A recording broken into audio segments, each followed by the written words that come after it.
Ahora sí. Buenas tardes, hermano. Bueno, pues vamos a orar un momentito, vamos a poner este tiempo en las manos del Señor, así que vamos a orar. Señor y Padre, gracias queremos darte por esta tarde y gracias, Señor, por el privilegio que tenemos de congregarnos en tu santo nombre nuevamente para escuchar tu palabra, Señor, para que tu palabra pueda hablarnos a nuestras vidas y pueda ser el referente y la guía que dirija cada minuto de nuestra existencia aquí en la tierra. En el nombre de Cristo te lo pedimos. Amén. Amén. Bueno, pues el título de la predicación esta que he preparado se llama Un obrero aprobado por Dios. Y vamos a leer en 2 de Timoteo, vamos a leer la segunda parte del capítulo 2, pero vamos a leer también el versículo 2, para entrar un poco, o sea, que podemos empezar ya. 2 de Timoteo, vamos a proyectarlo aquí, capítulo 2, versículo 2, y luego ya del 14 al 16. Dice así: lo que ha oído de mí ante muchos testigos, esto encarga a hombres fieles que sean idóneos para enseñar también a otros. Ahora ya nos vamos al versículo 14. Recuérdale esto, exhortándole delante del Señor a que no contiendan sobre palabras, lo cual para nada aprovecha, sino que es para perdición de los oyentes. Procura con diligencia presentarte a Dios aprobado, como obrero que no tiene de qué avergonzarse, que usa bien la palabra de verdad.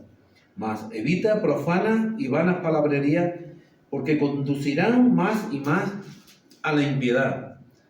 Y su palabra carcomerá como gangrena, de los cuales son Himeneo y Fileto, que se desviaron de la verdad diciendo que la resurrección ya se efectuó, y trastornan la fe de algunos. Pero el fundamento de Dios está firme, teniendo este sello: conoce el Señor a los que son suyos, y apártese de iniquidad todo aquel que invoca el nombre de Cristo. Pero en una casa grande no solamente hay utensilios de oro y de plata, sino también de madera y de barro, y unos son para uso honroso y otros para usos viles. Así que si alguno se limpia de estas cosas, será instrumento para honra, santificado, útil al Señor y dispuesto para toda buena obra. Huye también de las pasiones juveniles y sigue la justicia, la fe, el amor y la paz, con los que de corazón limpio invocan al Señor.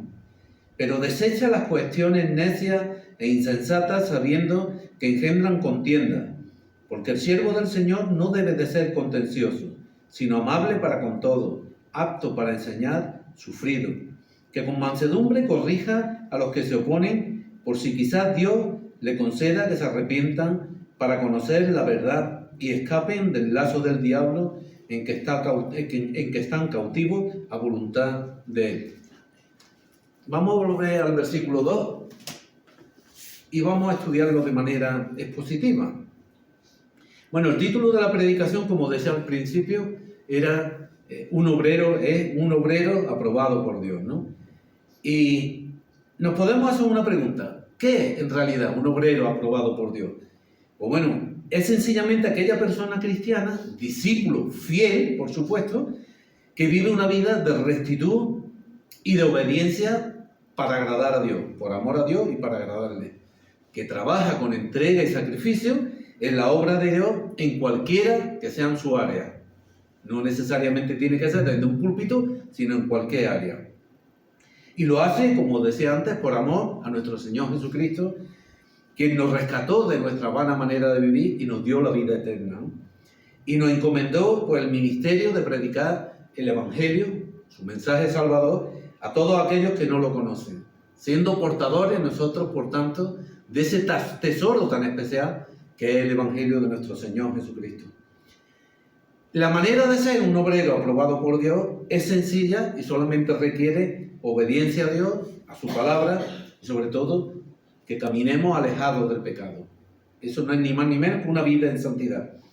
El tipo de obediencia que Dios demanda de nosotros, pues nos llevará al cumplimiento de todo lo demás. Cuando somos obedientes, lo he dicho muchas veces, cumpliremos todo aquello que Dios va a pedir de nosotros. Y en el versículo 2, vamos a empezar otra vez con ahí. Lo que ha oído de mí ante muchos testigos, lo que en la carta esta de que Pablo le dirige a Timoteo, lo que ha oído de mí ante muchos testigos se refiere a la sana doctrina que ha predicado. Esto encarga a hombres fieles que sean idóneos también para enseñar también a otros. ¿Y por qué tienen que ser fieles aquellos que tienen que enseñar? Pues sencillamente porque sus vidas tienen que ser consecuentes con lo que están predicando. No podemos predicar la palabra de Dios y que nuestra vida sea contraria a lo que estamos diciendo. Ese era el problema, como hemos visto muchas veces, de los escribas, de los fariseos, que hablaban, decían, pero luego su vida no era consecuente con la palabra de Dios. Por tanto, sería absurdo que estuviéramos intentando que la gente aceptara algo que nosotros en cierta manera despreciamos o que vivimos de espaldas a esos principios que tratamos de enseñarle a la gente. El mal ejemplo, junto a una doctrina vacía y falsa, ha hecho que muchos creyentes, pues sencillamente, no hayan crecido. Yo lo he hablado muchas veces, y no lo digo, cuando hablo de los años, no quiero que le dé importancia a los años míos en el Señor, sino a la cantidad de años en las que la gente todavía está buscando. Yo me convertí hace 45 años, yo lo he dicho muchas veces. Los mismos cristianos que estaban buscando la iglesia ideal hace 45 años, todavía no la han encontrado, siguen buscándola. Aquí en Puente Genil, en Lucena, en Rute, en cualquier lado, pero siguen lo mismo. Entonces, lo que debieran de preguntarse, porque iglesia ideal no hay ninguna, que verdaderamente el cristiano lo que debería de buscar es una iglesia bíblica, no una iglesia ideal, sino una iglesia bíblica. Y eso es lo importante. El versículo 14 del texto que hemos leído, sigue Pablo exhortándole a Timoteo, ¿no? Recuérdale esto a esos hombres fieles. Recuérdale esto, exhortándole delante del Señor a que no contiendan sobre palabras sobre las cuales nada aprovecha, sino que es para perdición. ¿Sabéis lo que hace de la gente diferente? O sea, la gente diferente, pues precisamente cuando miran atrás y tienen presente su origen. ¿Cuántos deportistas, cuántos los admiramos por lo humildes que son porque dicen mi infancia fue mala o yo nací en la pobreza? El rey David, sabemos dónde estaba el rey David, cuidando ovejas, pastoreando, ¿no? Y el recordar siempre los orígenes, de dónde hemos salido, de dónde nos ha sacado el Señor, yo creo que es algo fundamental para nosotros. El pueblo de Dios en el Antiguo Testamento tenía que recordar la Pascua como una festividad para celebrar la liberación de su esclavitud en Egipto, que representaba la esclavitud al pecado. Nosotros celebramos la Santa Cena como un memorial en el cual recordamos lo mismo, que Jesús nos ha salvado, nos ha liberado de esa muerte segura que teníamos, ¿no? En cambio, había otros por ahí que usando la misma fecha pues celebraban otras cosas. Es lo que ocurre con la Navidad que se celebra. Una festividad cristiana dentro de una festividad pagana. Es lo triste de todo esto. Pero bueno, lo importante es que no compartamos nosotros de la manera que lo hace el mundo. Jeroboam usaba las festividades del calendario judío, pero para adorar al pecado, para recordar al pecado. 2 becerros de oro, que dice la palabra que construyó, ¿no? Entonces, por tanto, lo que estamos viendo aquí, centrándonos nuevamente en el texto, es que a quien debe de recordarle Timoteo estas cosas, precisamente es a ese grupo de hombres fieles que hemos visto en el primer versículo que hemos leído, y por supuesto también a nosotros, ¿no? A nosotros. En definitiva, también es algo que debe de recordar la iglesia en general, no solamente para unos cuantos. Y aquí vemos en este versículo que hemos visto a continuación que se nos habla de abstenernos de contiendas de palabras. O sea, esto es que no entremos mucho en temas que no edifican, ¿no? Las contiendas sobre palabras pueden producirse por 3 causas. Y yo he puesto tres grupos. Aquellos que buscan el conflicto ético, o sea, que buscan darle la vuelta a lo que es la palabra de Dios, como decía nuestro hermano Manolo esta mañana, en el caso del joven rico, que todo lo que quería es buscar un atajo y la justificación propia, ¿no? Hacer lo que le agradaba. Parece ser que las palabras de Jesús no le satisfacían. Él quería algo más. Esos son los que buscan el conflicto ético, los que no quieren pagar el precio. Luego están los falsos maestros, que pueden actuar por error o desconocimiento. Hay muchas personas que pueden estar en la mentira por error o por desconocimiento, pero que también pueden estar, que es lo triste, por un interés particular a sabiendas de lo que hacen. Eso también es cierto. Y luego están, pues bueno, el tercer grupo, pues la gente que eran como los atenienses, la gente esta de Atenas, ¿no?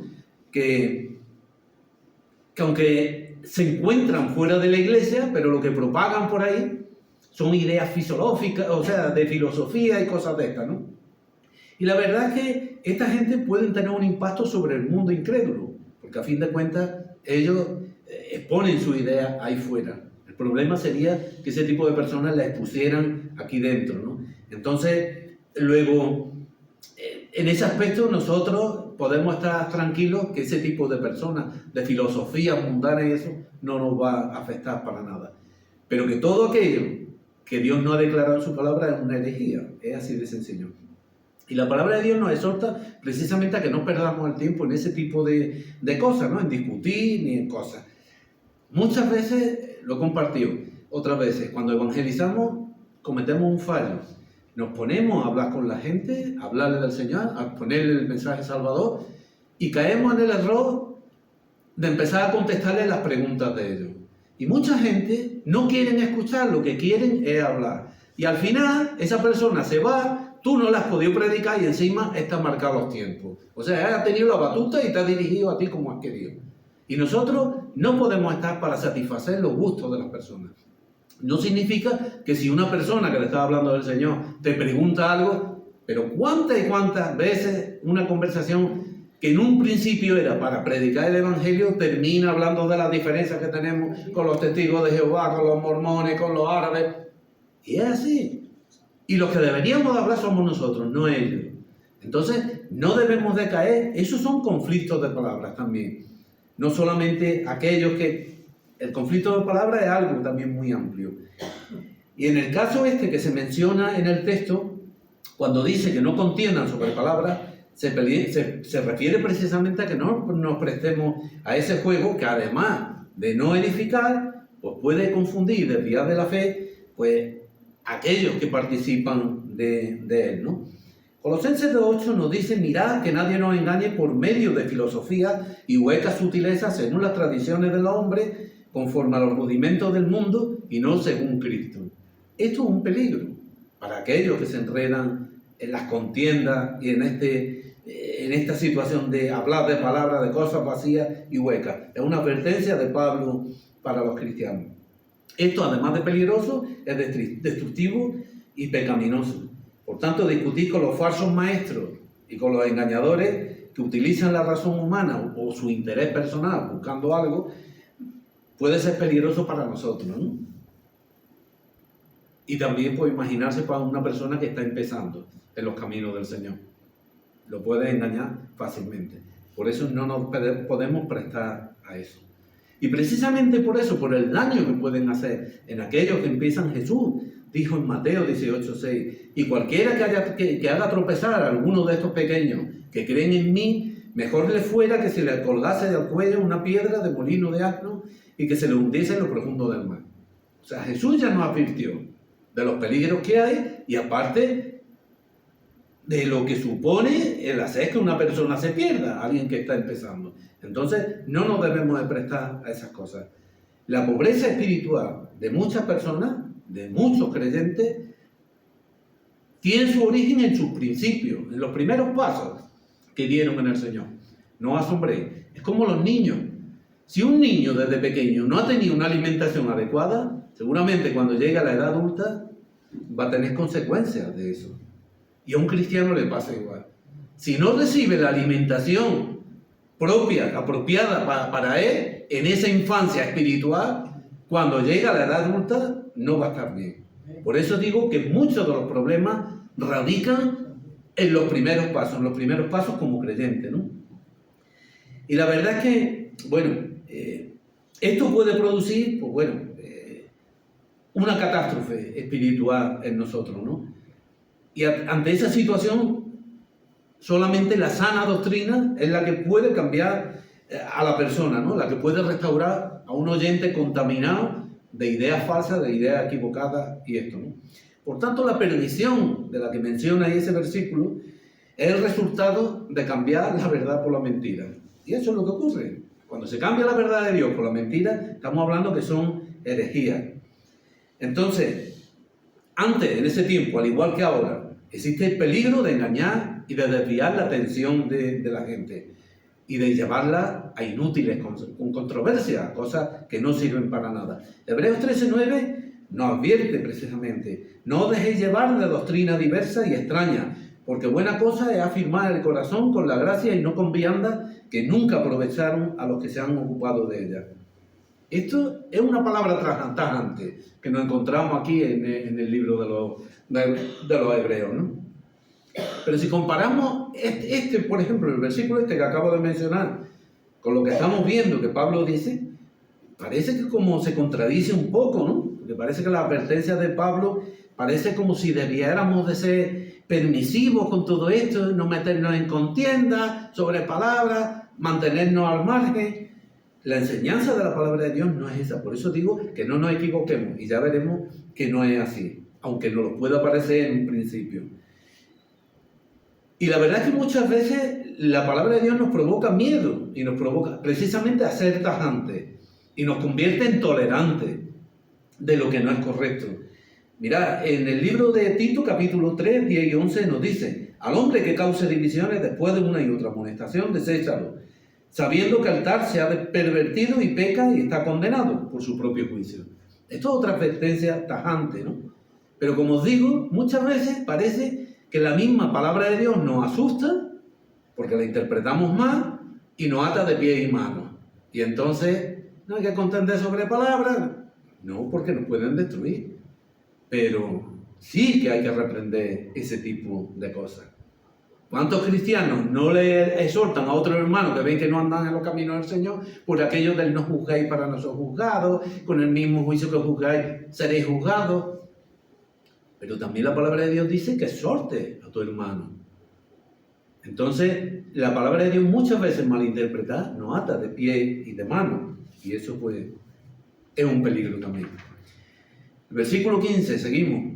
Procura con diligencia presentarte a Dios aprobado como obrero que no tiene de qué avergonzarse, que usa bien la palabra de Dios, de verdad, ¿no? Presentarse ante Dios aprobado significa hacerlo con prontitud y esmero, ¿no? De una manera también reverente, de una manera rápida, ¿no? Ante Dios solo hay una manera de presentarse y es alejado del pecado. Con nuestra vida llena de maldad, de pecado, no nos podemos acercar a Dios, porque donde está la santidad de Dios, el pecado no puede entrar. Eso es así de sencillo. Entonces, la única manera que tenemos de hacerlo, de acercarnos a Dios, es en obediencia, por supuesto en arrepentimiento y en sumisión a Dios, ¿no? Y eso hará de nosotros el obrero aprobado para poder estar delante del Señor.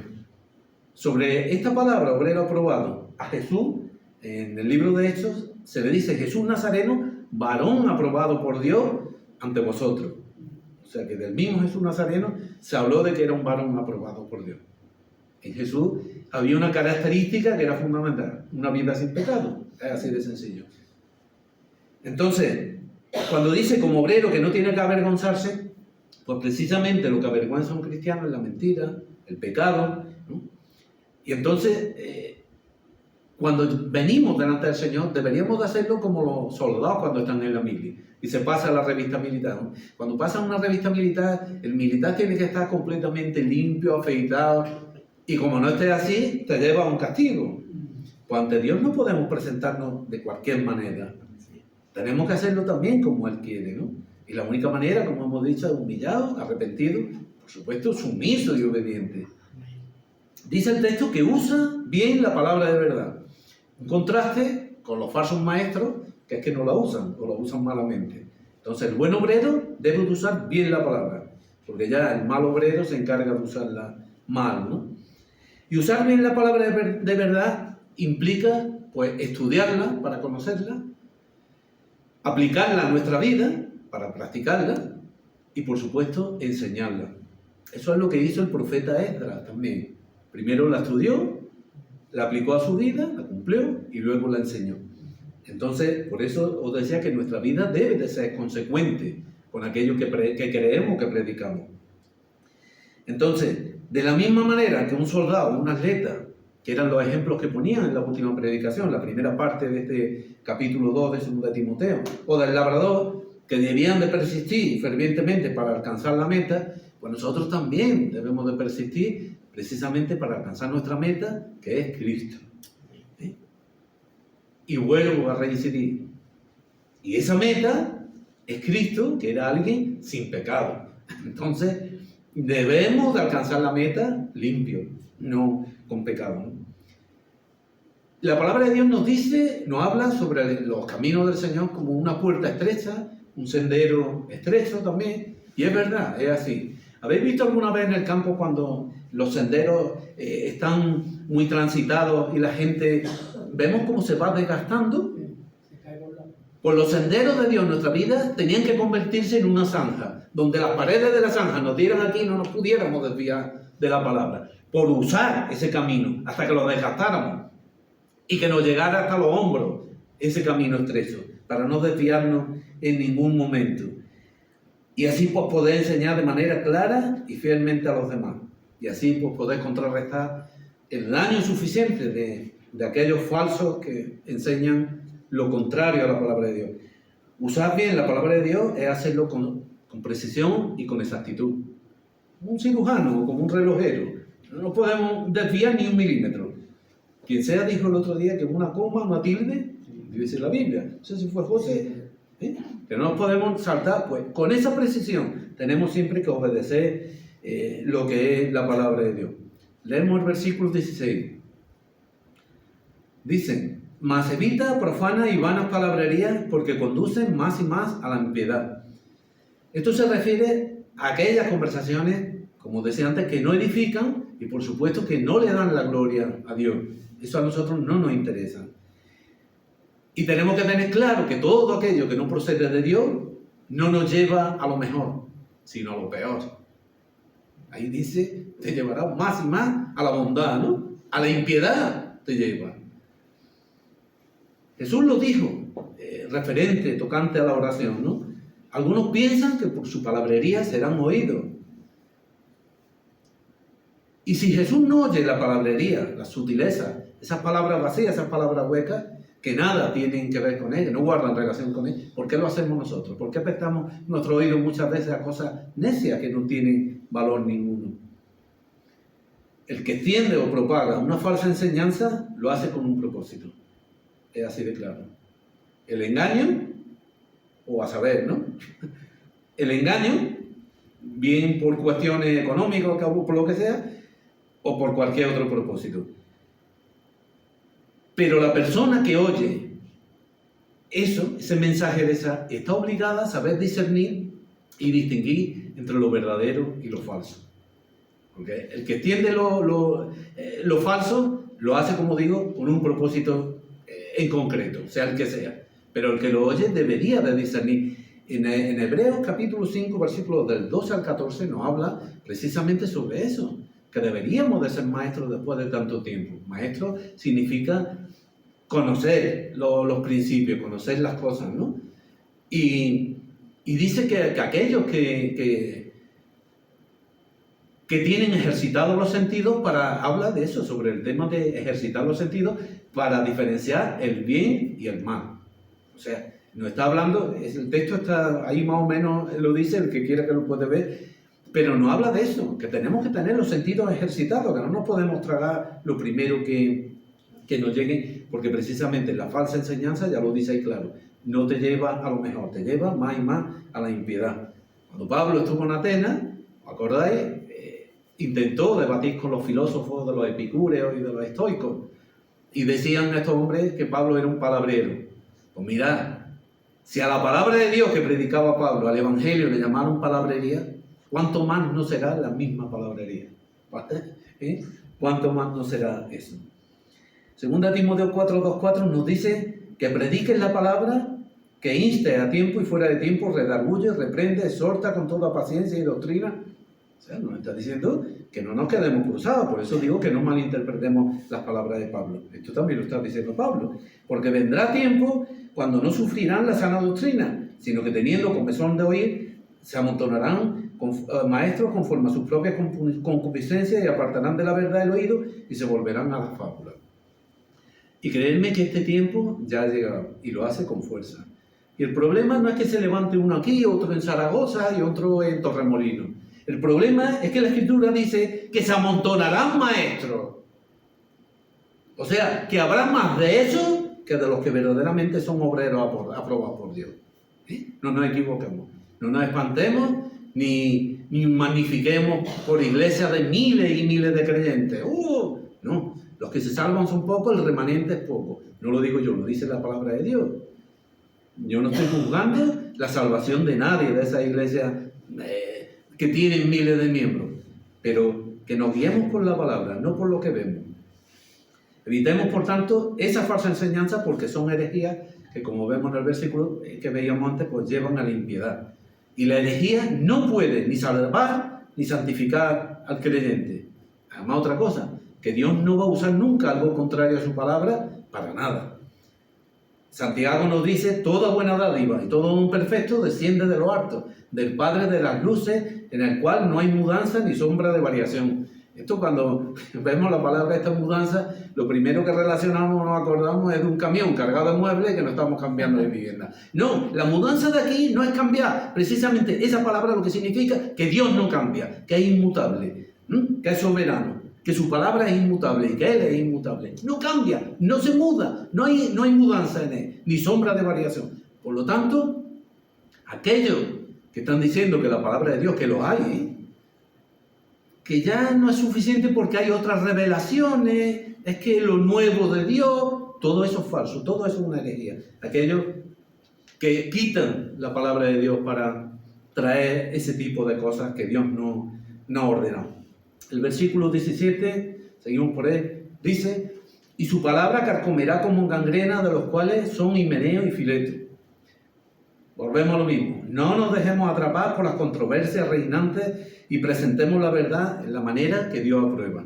Estos dos personajes que se mencionan ahí, ya hemos visto lo que intentaban propagar, ¿no? Entonces nosotros, como obreros aprobados por Dios, debemos de evitar todos esos argumentos irreverentes, contrarios a la palabra de Dios, porque pueden dañar como una podrida llaga. En este caso, como esa gangrena que se menciona ahí. Por tanto, no podemos ser permisivos con estas cosas porque avanzan. La gangrena es una enfermedad que se extiende y destruye todos los sanos del enfermo. Yo me imagino que todos sabemos lo que es la gangrena, ¿no? Es una enfermedad que se extiende muy rápida y de manera fulminante. Me voy a parar un momentito. Hace muchos años, un día hablando con un toxicómano en mi trabajo, pues me dice el hombre: los médicos no me quieren cortar el dedo de la mano. Y yo no entendía de qué me estaba hablando. Y digo, bueno, será por algún motivo. Dice, no, porque hay gangrena. Era un hombre muchísimo más alto que yo. Entonces, el hombre, cuando hizo así, levantó la mano para enseñarme un dedo que tenía, gangrena, pues me metió el dedo aquí, delante de la nariz. Ha sido lo más repugnante que yo he vivido en mi vida. El olor y el aspecto de ese dedo, ¿eh? Es una anécdota, simplemente. Pues igual de peligrosa es la falsa enseñanza, porque destruye la vida de aquel que la acepta, ¿no?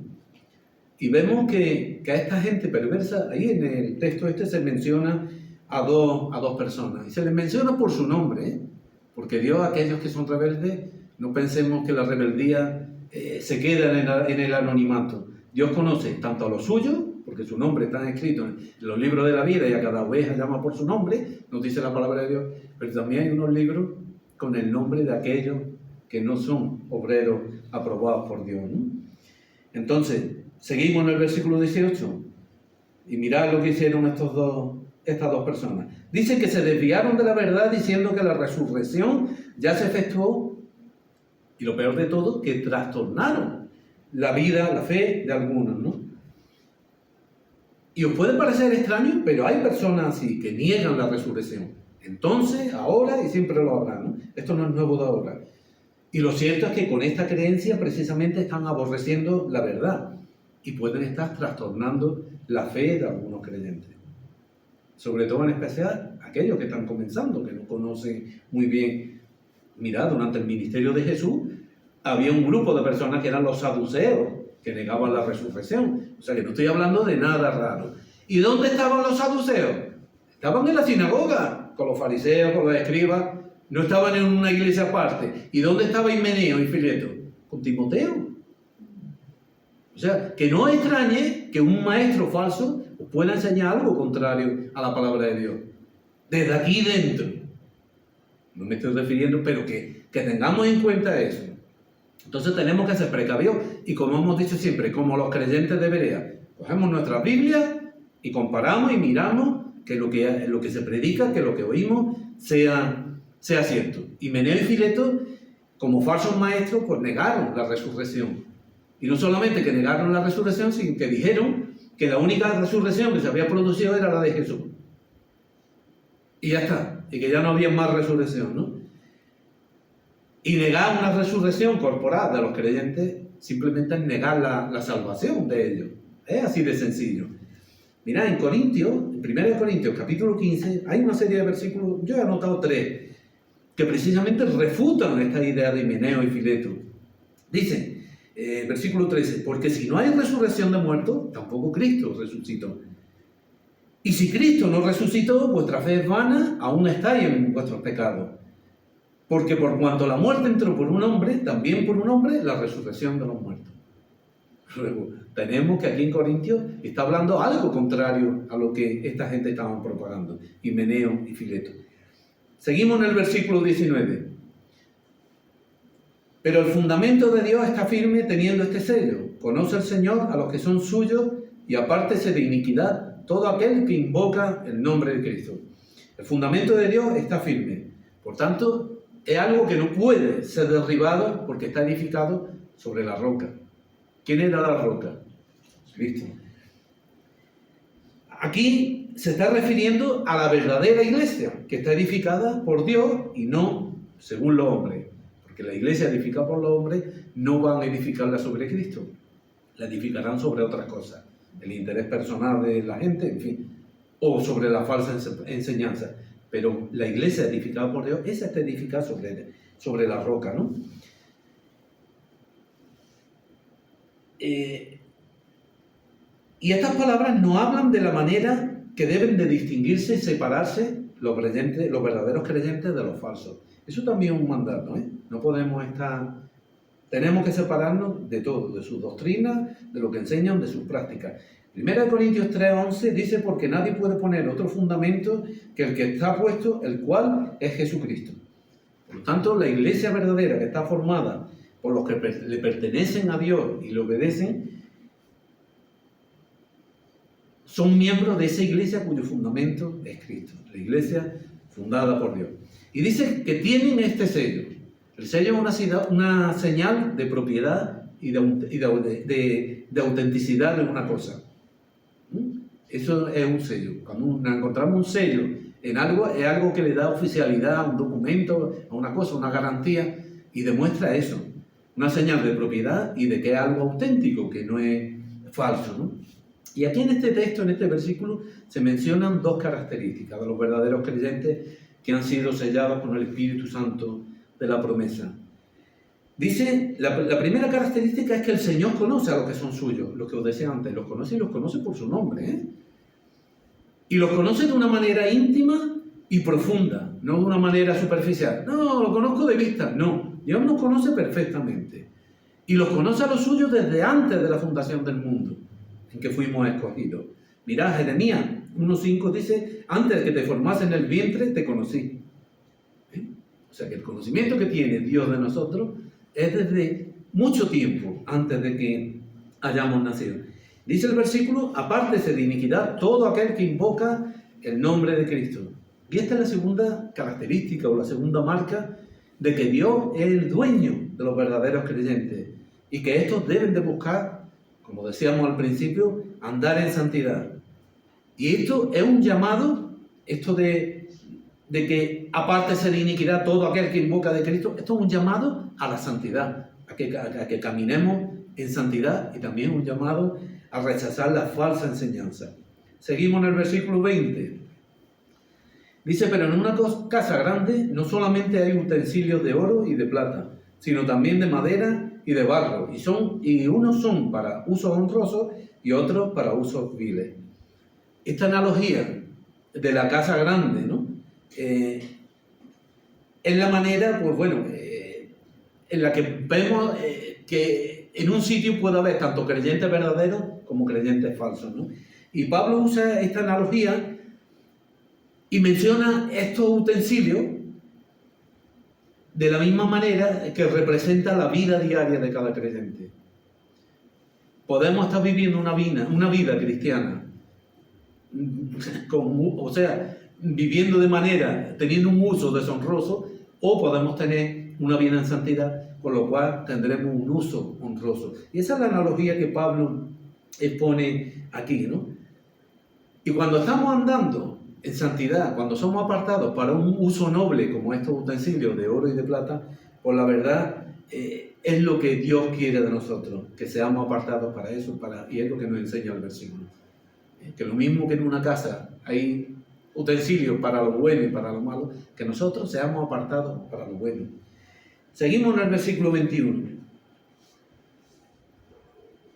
Así que si alguno se limpia de estas cosas, será instrumento para honra, santificado, útil al Señor y dispuesto para toda buena obra. Cualquiera que quiera ser útil al Señor, estamos viendo de manera clara, debe de limpiarse primero para poder ser santificado, para santificarse, ¿no? Cualquier objeto, en la analogía que menciona ahí, para ser honrado, para ser usado de manera honrosa, debe limpiarse antes de lo sucio que tenía antes. Así es la vida del creyente. Cuando venimos a Cristo, Cristo nos limpia de todo, de nuestra vieja vida. Y somos criaturas nuevas. No podemos estar diciendo que todavía arrastramos las cosas de hace 40 años. No, porque decir eso estamos diciendo, Señor, no has tenido el poder de convertirme. Todavía sigo con mis deseos, mis cosas. Podemos pecar, yo lo he dicho siempre, porque podemos caer en el pecado, pero no podemos llevar una vida practicando el pecado, como el que practica tenis habitualmente. Así no puede ser eso. Y entonces, si Jesús nos ha limpiado con su sangre, estamos limpios para un uso honroso dentro de esa casa grande, que es la iglesia. Cuando dice estas cosas, pues se refiere al pecado, a la falsa enseñanza y a los falsos maestros. Es un llamado, como venimos diciendo, a apartarse, y no solamente apartarse, sino a no asociarse con aquellas personas que promulgan y promueven el error y también que viven en el pecado. Seguimos en el versículo 22. Y sigue Pablo exhortando a Timoteo, también a nosotros. Huye también de las pasiones juveniles y sigue la justicia, la fe, el amor y la paz con los que de corazón limpio invocan al Señor. El obrero aprobado por Dios debe de evitar la contaminación, tanto de adentro como de afuera.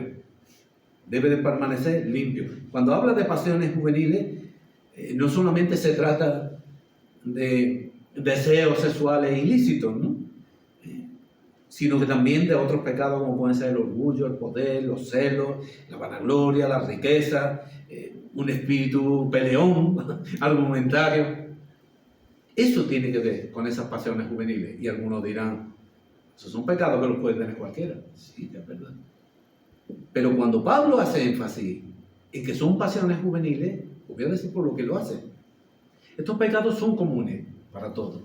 Pero ¿sabéis una cosa? Este tipo de pecado, con el paso de los años en la gente, a pesar de que cuando van cumpliendo años, van teniendo más edad, pierden auge. En cambio, en la juventud, el querer tener riqueza, el querer, tiene más fuerza, más ímpetu que en una persona que ya, bueno, yo ya me conformo con esto, yo mientras no me molesten, puedes tener deseos, pensamientos pecaminosos, pero siempre serán más potentes y que tendrán más auge en la persona joven que en la persona que va cumpliendo años.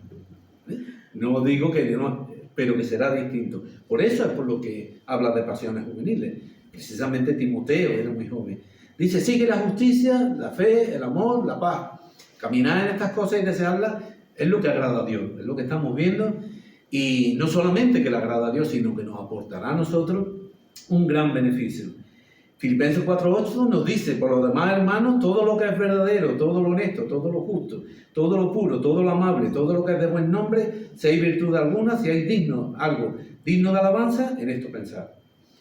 Y estas cosas pues solo las tendremos cuando tenemos comunión con los de corazón limpio, con aquellos que de corazón limpio invocan al Señor. Cuando estamos con los verdaderos creyentes, pues este tipo de cosas que se mencionan aquí en Filipenses, pues será nuestra conversación, será nuestro deseo, será lo que estemos compartiendo una y otra vez. Seguimos por el versículo 23. Pero desecha las cuestiones necias e insensatas sabiendo que engendran contienda. ¿Veis la advertencia de Pablo? Y es una importante advertencia para que evitemos esas discusiones y esos argumentos vacíos, tanto con los falsos maestros como con los seguidores de esos falsos maestros. Seguimos en el versículo 24. Porque el siervo del Señor no debe de ser contencioso, sino amable para con todos, apto para enseñar, sufrido. El siervo del Señor es un término que se aplica a cualquier cristiano, particularmente a los llamados a un ministerio especial, como en este caso lo era Timoteo, ¿no? Como destinatario de esta carta. Pero que esto va dirigido para todos, ¿no? Dice que tiene que ser apto para enseñar y sufrido. Esto es hábil en la enseñanza. Ser una persona capacitada para poder enseñar, ¿no?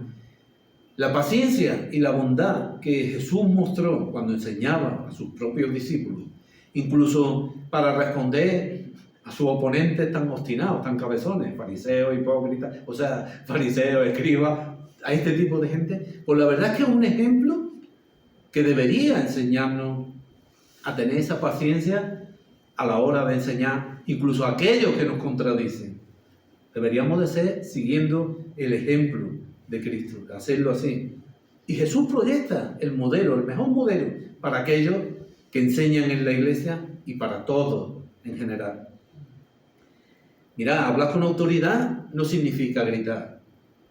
Seguramente os voy a decir una cosa, cuando Jesús le llamó generación de víboras a los fariseos y todo esto, no lo dijo así, generación de víboras, no lo dijo así, pero no lo dijo gritando, lo dijo con autoridad. ¿Y por qué sé que no lo dijo gritando? Porque el profeta Isaías nos dice, hablando de Jesús, no gritará ni alzará su voz, ni la hará oír en las calles. Hablar con autoridad no significa gritar. Hoy Manolo explicaba lo de la predicación sobre Bartimeo. Bartimeo necesitaba que lo ayudaran y clamó. Pero os voy a decir una cosa. Tenemos muchos pasajes en la Biblia en lo que eso era algo que molestaba mucho en el pueblo de Israel. Que la gente fuera detrás, un endemoniado, hablando, o al mismo David como lo iban maldiciendo y todo esto. Esto era algo que estaba muy mal visto en aquel entonces. Bartimeo, como lo explicó Manolo, lo hizo por una necesidad, clamando a Dios que lo sanase. Entonces, lo que trato de decir, que gritar está mal visto. Gritar está mal visto. Y está mal visto en el ámbito creyente, y tenemos muchos ejemplos en la Biblia, como precisamente se oponen a eso. Jesús mismo se opuso a que los endemoniados fueran detrás, o incluso algunos de los apóstoles, cuando iban los endemoniados, estos son siervos del Señor. No querían, porque en realidad alguien gritando detrás lo que hace es desacreditar el mensaje de un verdadero obrero de Dios. Entonces, dice el versículo 25, no olvidemos eso, que Jesús hablaba con autoridad, pero no gritaba. Versículo 25, seguimos, vemos que en la misma línea, que con mansedumbre corrija a los que se oponen, por si quizás Dios le conceda que se arrepientan para conocer la verdad. O sea, ahí vemos la actitud, nuestra actitud a la hora de hablar, ¿no?, con aquellos que están equivocados. Un obrero aprobado por Dios debe dedicarse precisamente a exponer siempre la verdad y no a discutir con los que se oponen. Y esta es la manera de tratar a aquellos que están atrapados en la falsa enseñanza. Los que se oponen, pues, son los incrédulos, pues que son cautivos del diablo, pero que también aquellos que se oponen pueden ser creyentes, engañados por cuestiones necias, como esto que estamos hablando, cuestiones de palabrería, en fin, ideas falsas, falsos maestros, y ya está. Esos son aquellos que se oponen, ¿no?, a los que se refiere el texto. Dice que Dios les conceda que se arrepienten. Y la verdad es que eso deberíamos de tenerlo presente. Entonces, si yo debato con alguien que está en un camino errado, un camino equivocado, debo de hacerlo con mansedumbre, como hemos visto, con la paciencia, con el amor del Señor. Pero también con la autoridad. Porque como dice el versículo, tú que sabes si quizás Dios le conceda que se arrepienta. Entonces, el que está equivocado no significa que lo vaya a estar ya de por siempre, ya eternamente. Que siempre Dios puede obrar en la vida de esa persona y esa persona puede reconocer porque Dios le muestre que está equivocada y pueda volver a los verdaderos caminos. Por eso vemos que la exhortación de Pablo, como el ejemplo que os mencionaba de Jesús a la hora de debatir con los oponentes tan cabezones con los que peleaba, ¿no? Pues siempre fue con amor y con mansedumbre. Y Pablo nos está enseñando lo mismo. Ya terminamos con el versículo 26. Dice: y escapen del lazo del diablo en que están cautivos a voluntad de él. Vemos que este versículo 26 y el versículo 25, vemos que hay una esperanza para que tales personas, aquellos que están en camino errado, para que puedan escapar de esa trampa y puedan entregarse a la búsqueda de la voluntad de Dios, puedan estar en el camino que verdaderamente deben de estar. El lazo del diablo, que se menciona ahí, el engaño en la trampa y el lazo del diablo. Muchas veces, cuando pensamos en el diablo muchas veces es poderoso, claro que tiene, no todopoderoso, es poderoso. Y tiene mucha capacidad, además muy listo, conoce la palabra incluso mejor que nosotros. Pero que el diablo tiene una táctica, y es la mentira. Pensemos que él va, no, el diablo es que es más fuerte que tú. No, el diablo simplemente es más listo que tú y te va a engañar. Por eso se llama engañador y se llama padre de mentira. No se llama Karate Kid, ni Steven Seagal, ni nada, porque te coge y te hace una llave de aikido. No, se llama engañador. Y te va a meter una mentira en la mente o en tu corazón. Y ya está, así de sencillo. Como se lo hizo a Adán y a Eva. Dos seres que no tenían pecado. Pero le llegó al oído con que Dios ha dicho que no comáis y cayeron. Así es esto. Voy a contar una anécdota y ya termino. Cuando trabajaba en la fábrica de aceite, hace ya años, ¿no? Bueno, aquí en Andalucía a los que trabajan en la fábrica de aceite, a los trabajadores se les denomina molineros, porque están en el molino donde se muele la aceituna. Y, bueno, pues nada, trabajar en una fábrica de aceite, pues, bueno, os voy a decir, lo que implica es que termina de aceite desde la punta de la cabeza hasta los pies, ¿no? O sea que eso es inevitable. Y por más que quiera, siempre hay salpicadura, porque el aceite salta de las prensas, que era lo que nosotros trabajamos, entonces, quieras que no, terminaba pues sucio, ¿no? Y era imposible. Pero también os voy a decir una cosa, el buen molinero, cuanto más sucio estaba, demostraba que era mejor trabajador, porque demostraba que más se arrimaba allí, donde estaba el trabajo. Bueno, pues voy a contar una cosa. Un día, cuando terminamos el trabajo, el dueño de la fábrica nos dijo: mirad, mañana viene una visita a ver la fábrica, y nos dijo quién era. Era una persona que había sido un ministro del gobierno de España, una persona bastante importante. Y este hombre, pues bueno, nos dijo, dice, hombre, procurad venir con ropa limpia. No es que estuviéramos allí con ropa de un año puesta, no.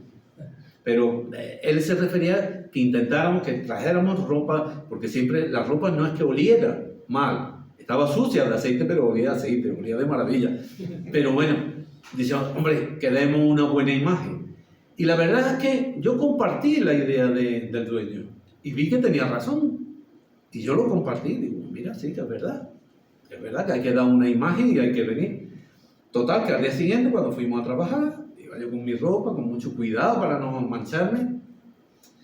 Y el compañero que tenía al lado llega y se pone a hablar conmigo y me puso la mano aquí. Y automáticamente miré y vi que me manchó.